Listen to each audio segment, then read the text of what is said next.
네, 구독자 여러분 반갑습니다. 2025년 을사년 새해를 맞이해서 오늘은 65세 이상 복지 혜택 10가지에 대해서 소개해 드리고자 합니다.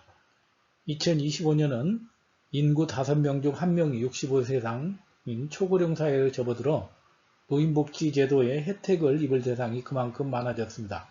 하지만 여전히 자세히 알지 못하고 65세 이상 복지 혜택을 누리고 있지 못하시는 분들이 많습니다.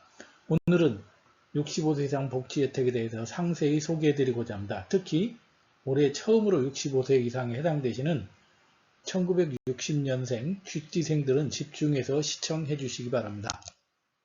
먼저 올해 처음으로 65세 이상 해당되는 쥐띠생들에 대해 살펴보면 이들은 1960년에 베이비붐 세대 중 가장 많은 출생아인 108만 명이 태어나서 현재도 88만 명이 생존하고 있는 베이비붐 세대의 주축이 되겠습니다. 이들은 2020년에 정년을 맞이하였고 현재 국민연금을 상당히 타는 분들이 많은 것이 현실입니다. 자, 그러면 먼저 2025년 기초연금 수령 대상부터 먼저 살펴보시면 기초연금은 만 65세 이상 소득의 70% 이상의 경우에 기초연금을 수령할 수 있습니다.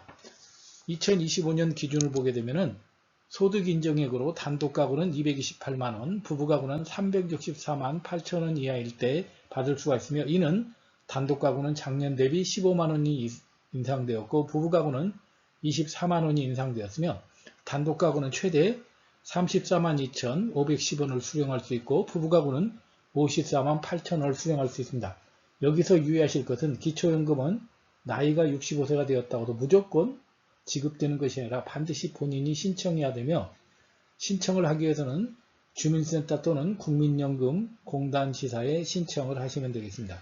가장 중요한 것은 자신이 만 65세가 되기 한 달 전에 신청하시면 제대로 받을 수가 있습니다. 두 번째는 어르신 교통요금 할인이 되겠습니다.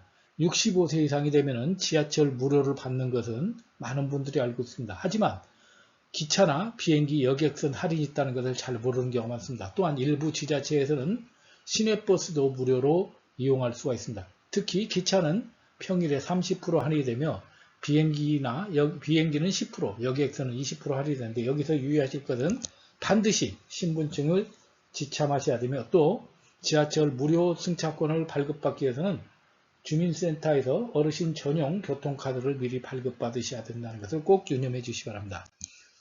세 번째는 어르신 통신요금 할인이 되겠습니다.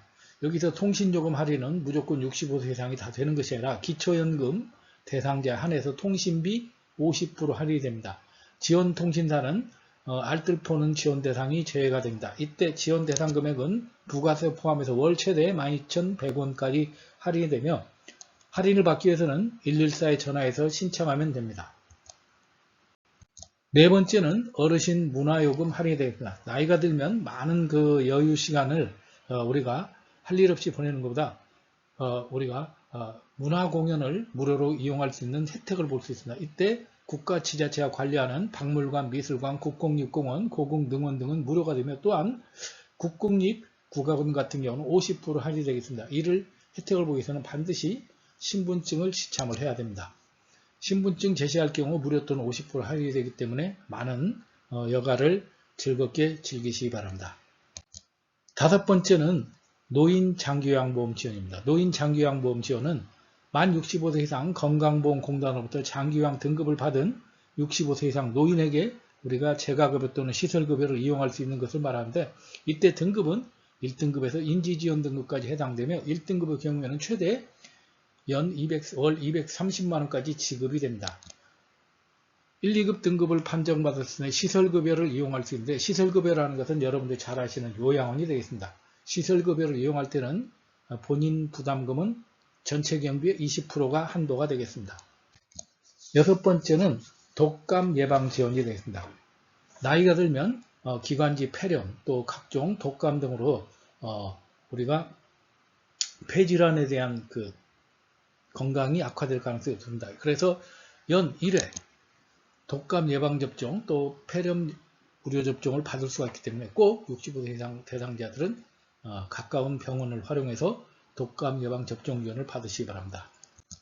일곱 번째는 틀니 임플란트 할인이 되겠습니다.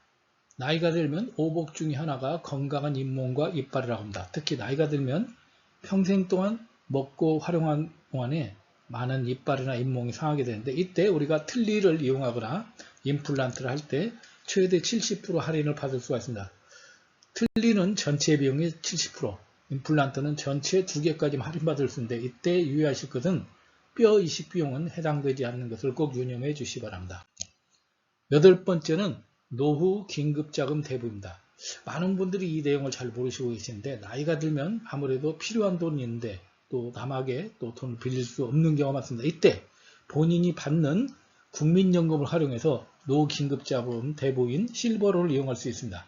신청 대상은 만 60세 이상 국민연금 수급자로서 자신이 받는 국민연금 수령액의 2배 최대 1000만원까지 신청할 수 있는데, 이때 신청을 할 수 있는 용도는 무조건 신청하는 것이 아니라 주택 전월세 보증금, 의료비, 배우자 장제비, 재해복 용도로 시행할 수 있기 때문에 많은 분들이 노후 긴급자금 대부를 활용할 수 있기를 바랍니다. 9번째는 노인 돌봄 종합 서비스 지원이 되겠습니다. 나이가 들면 많은 분들이 노인 돌봄 맞춤형 서비스의 필요성을 느낍니다. 이때 노인 생활 지도사가 정기적으로 방문해서 건강 상태를 체크해주는 서비스를 제공받고, 또한 문화여가 활동 및 평생교육 활동 등의 서비스를 제공받는 노인 돌봄 맞춤형 서비스를 이용할 수 있습니다. 이는 재가방문, 주간보호, 단기 가사 지원 등을 받을 수 있는데, 모든 사람들이 다 해당되는 것이 아니라 소득기준 160% 이하의 노인들만 신청이 가능하기 때문에 해당되시는 분들은 이 제도를 적극적으로 활용할 수 있길 바랍니다. 마지막으로 10번째는 각종 세제 혜택 및 공제 지원입니다. 나이가 들면 소득은 줄어드는데 세금이 많아져서 또 생활이 힘드신 분들이 있습니다. 이런 분들에게 각종 세제 혜택 및 공제를 활용할 수 있기를 추천드립니다.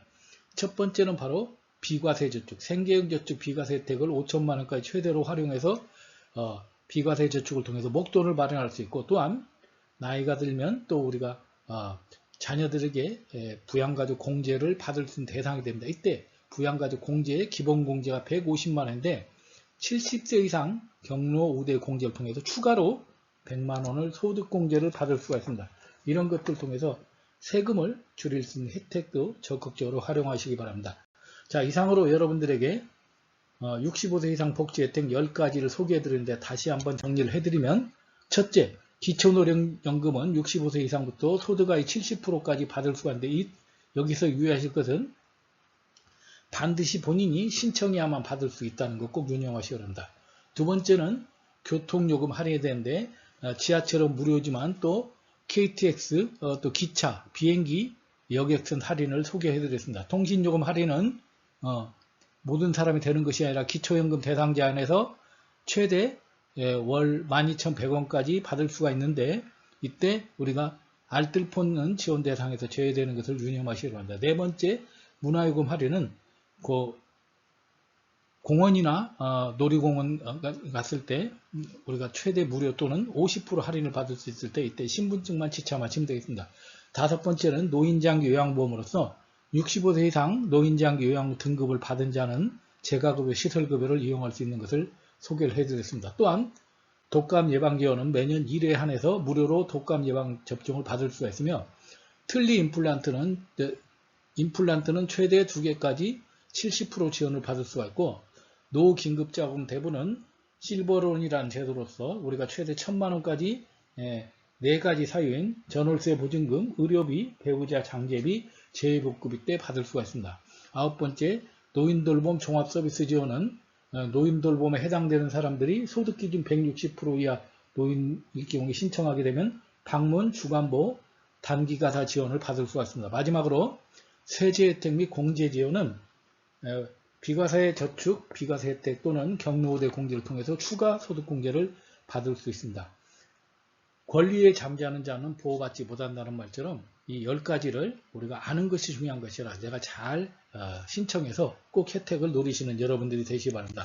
모든 구독자 여러분, 2025년 을사년 새해 청룡의 기운을 받아서 모두 건강하고 건승하시기 바랍니다. 감사합니다.